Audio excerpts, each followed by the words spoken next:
Belal Muhammad promised Canelo-level boxing. Jack Della Maddalena showed up and made that look like a myth. And Team Khabib? They're not sugarcoating it. Heading into UFC 315, Belal Muhammad boldly claimed that his recent striking improvements mirrored the boxing style of Canelo Alvarez, a fighter known for precision, head movement, and sharp counters. Belal had relied heavily on his hands in past performances and believed that sticking to a striking-centric approach against Jack Della Maddalena would showcase his evolution as a complete fighter. But once the cage door closed, the gap in striking class became clear. Della Maddalena's performance was clinical. He threw 364 strikes and landed 200 of them, boasting a higher output and cleaner execution than Muhammad, who landed only 155 of 349.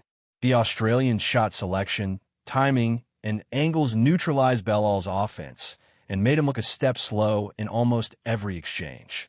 While Belal did land some decent shots and showed resilience, there was little to support the Canelo hands narrative once the fight played out. Jack's ability to maintain control of the striking exchanges over 5 rounds highlighted that while Belal may have improved, he was still leagues behind a true striker like JDM. Post-fight, when asked about Belal's much-hyped boxing, Della Maddalena didn't mince words. He said no, he didn't. Canelo is the man, but he didn't, making it clear that Belal's claims didn't hold up under elite pressure. The performance not only shattered the Canelo comparison, but also reinforced the notion that you can't bluff elite striking against someone who truly lives in that domain. In the aftermath of UFC 315, one of the most telling post-fight assessments came from Javier Mendez, longtime coach of Khabib Nurmagomedov and mentor to many of the Dagestani fighters, including Islam Makhachev. Mendez didn't sugarcoat his thoughts on Belal Muhammad's performance, particularly regarding his tactical approach. Speaking to Submission Radio, Mendez pointed out that Belal allowed Jack Della Maddalena to settle into a rhythm far too early. 100%, Mendez said when asked if an earlier shift to wrestling could have changed the outcome. His emphasis on the importance of disrupting rhythm wasn't just coach speak. It was a sharp critique of Belal's decision to abandon one of his most effective weapons, relentless pressure and chain wrestling. Belal is known for smothering his opponents with grappling pressure, top control, and cardio. But instead of utilizing that skill set, he chose to test his striking against one of the cleanest boxers in the division. While that showed heart and courage, it also revealed a strategic error.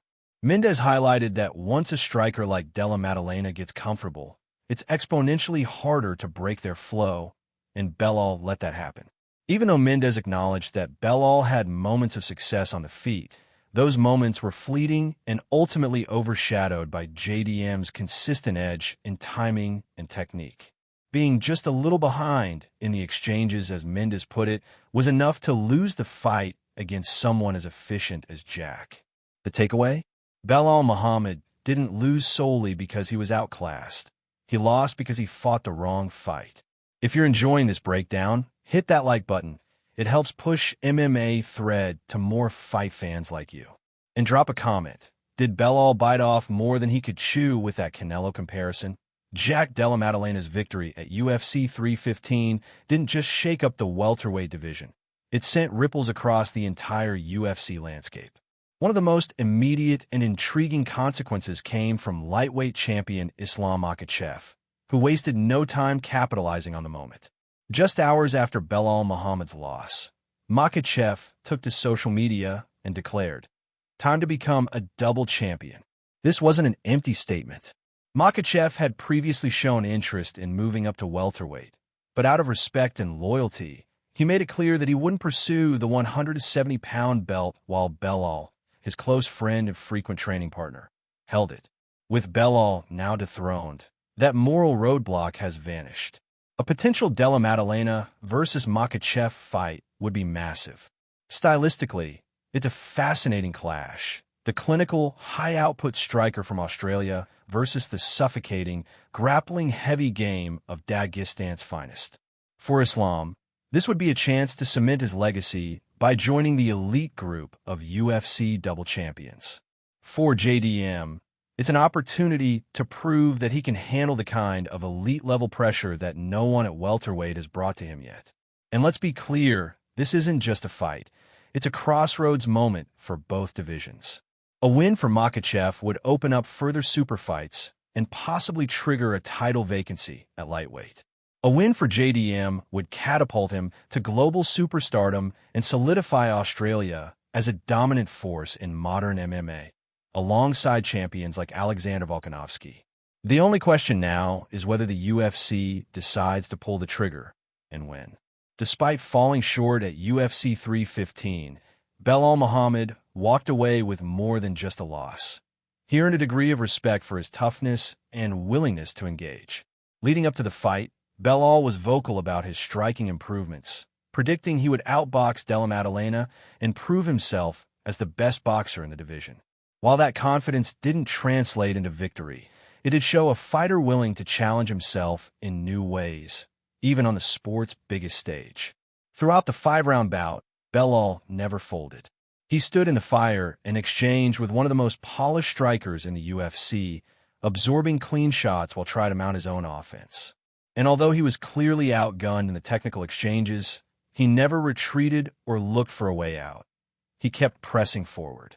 That kind of grit doesn't go unnoticed in the fight game. Still, the gap in skill was undeniable. Post-fight, Della Maddalena respectfully addressed the hype around Belal's boxing, particularly the Canelo hands talk. His assessment was honest, but not cruel. Canelo is the man, but Belal didn't have those hands.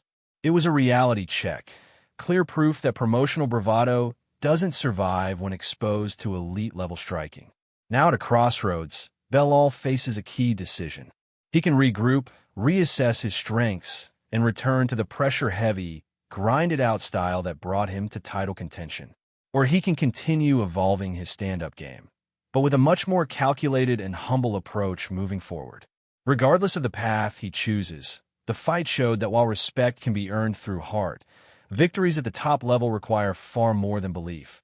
They demand the right strategy and flawless execution. So, should Islam Makhachev get the next shot at JDM? And who should Belal face next to bounce back?